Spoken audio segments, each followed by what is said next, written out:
அனைவருக்குமே வணக்கம். சற்று முன் கிடைத்திருக்கக்கூடிய ஒரு மிக மிக முக்கியமான செய்தி ஒன்று வெளியாகி உள்ளது. சற்று முன் செந்தில் பாலாஜிக்கு வழங்கிய இறுதி தீர்ப்பு, முதல்வர் ஸ்டாலின் வீட்டில் நடந்த சோதனை, இது மாதிரி செய்திகள் வெளியே இருக்கு. இப்போ செந்தில் பாலாஜி அவர்கள் பார்த்தீங்கன்னா அவருடைய ஒட்டுமொத்த கதையும் ஜெயில் வாழ்க்கையாக மாறப்போகுது. சொல்ல பார்த்தீங்கன்னா இப்போ நீதிமன்றம் கொடுத்த ஆப்ஷன் பிரகாரம் பார்த்தீங்கன்னா இப்போ செந்தில் பாலாஜியுடைய பதவி, அமைச்சர் பதவி ராஜினாமா செய்து இப்போ அமைச்சரை இதிலிருந்தே பார்த்தீங்கன்னா நீக்கப்பட்டிருக்காங்க. செந்தில் பாலாஜிக்கு ஒரு மிகப்பெரிய கேள்விக்குறியாக தான் வைத்திருக்காங்க. இருந்தாலுமே செந்தில் பாலாஜி அவர்கள் பார்த்தீங்கன்னா ஒரு வளர்ந்து வரும் ஒரு அமைச்சராக இருந்திருக்காரு. இருந்தாலுமே திமுகவுக்கு இது பிடிக்காமல் இருக்கக்கூடிய சில நபர்கள் செய்த சம்பவம் தான் இப்போ செந்தில் பாலாஜி அவர்களும் பார்த்தீங்கன்னா வெளியில் தள்ளப்பட்டிருக்காரு. இதற்கு முதல்வர் ஸ்டாலின் அவர்களும் பார்த்தீங்கன்னா இதில் உறுதுணையாக இருந்திருக்காரு அப்படின்ற மாதிரி தகுந்த ஆதாரங்கள் சிக்கிருக்கு. இப்போ டாஸ்மாக் குடி நிறுவனத்தில் நடந்த ரைடின் அடிப்படையில் எக்கச்சக்கமான பணங்கள் மெகா ஊழல் நடந்திருக்கு அப்படின்றத கட்டாயமாக தெரிய வந்திருக்கு.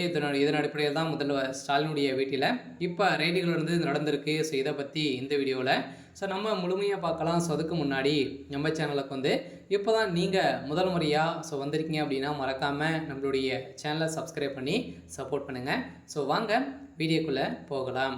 பார்த்தீங்கன்னா செந்தில் பாலாஜி அவர்களுக்கு ஏற்கனவே பார்த்தீங்கன்னா 471 நாட்களாகவே 1.5 வருட காலமாகவே புழல் சிறையில் இருந்து இப்போ பார்த்தீங்கன்னா திடீர்னு ஜாமீன் வழங்கிய சம்பவத்தின் அடிப்படையில் அவருக்கு ஜாமீன் வழங்கிய 3வது நாட்களாகவே அமைச்சராக பொறுப்பேற்றது தான் அனைவருக்குமே ஒரு பெரிய சந்தேகமே ஏற்பட்டது. இதன் அடிப்படையில் அவர் பார்த்தீங்கன்னா அமைச்சராக பொறுப்பேற்ற பிறகு பார்த்தீங்கன்னா 40,000 கோடிக்கு மேலே மெகா ஊழல் நடந்திருக்கு அப்படின்றத இப்போ பார்த்தீங்கன்னா அஃபிஷியலாகவே தகவல் வெளியாக இருக்குது. அதெல்லாம் பார்த்தீங்கன்னா இப்போ அதிரடியாக செந்தில் பாலாஜியுடைய கதை ஒட்டுமொத்தமாக முடிந்திருக்கு.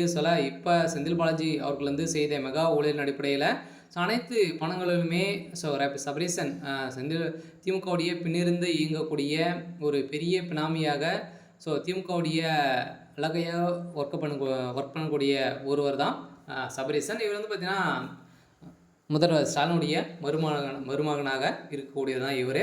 இவர் பார்த்தீங்கன்னா வச்சு தான் சட்டமாக இருக்குது. இதன் அடிப்படையில் செந்தில் பாலாஜி அவர்கள் செய்த மெகா ஊழல் பணங்கள் அனைத்துமே இவர்கிட்ட தான் இருக்குது. இதன் அடிப்படையில் தான் தகுந்த ஆதாரம் சிக்கிய சம்பவத்தின் அடிப்படையில் இப்போ முதல்வர் ஸ்டாலினுடைய வீட்டில் ரைடுகள் நடந்திருக்கு. இதனால் பார்த்தீங்கன்னா தமிழகமே பெரும் அதிர்ச்சியில் பரபரப்பை ஏற்படுத்தியிருக்கு. அடுத்தடுத்து திமுக சேர்ந்த அமைச்சர்களுக்கும் இந்த ரைடுகள் போகும் அப்படின்னு தான் இப்போ ஒரு பேசும் பொருளாக மாறி இருக்கு.